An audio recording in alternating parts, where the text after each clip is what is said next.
একদিন আগে কাপড় ভিজিয়ে রেখেছিলাম। কাপড় ভিজিয়ে রাখার ফলে সকাল ভোরে ঘুম থেকে উঠে দেখি কাপড়গুলো ভিজা আছে। সব মিলে কাপড় ধোয়া শুরু করি। কাপড় ধুতে ধুতে এক পর্যায়ে আমি হাঁপিয়ে যাই। কাপড় ধুচ্ছি,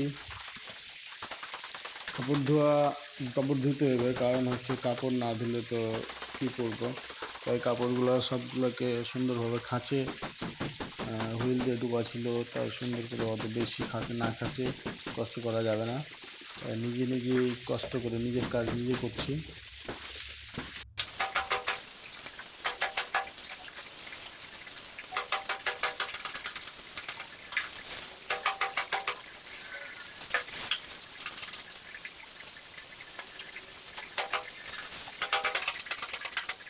আমার কাপড় ধোয়া শেষ।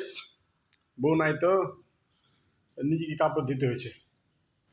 কাপড় ধুয়ে শেষ করলাম। ছুটির দিন, আজ শুক্রবার দিন কাপড় তো ধুতে হবে, নাহলে তো হবে না। সব মিলে কষ্ট করলাম অনেক। শরীর মোটা হয়ে গেছে তো, মানে বসে কাপড় ধোয়া কষ্টকর। তা বিয়ে করা অনিবার্য। যারা বিয়ে করেননি, বিয়ে করে নেন।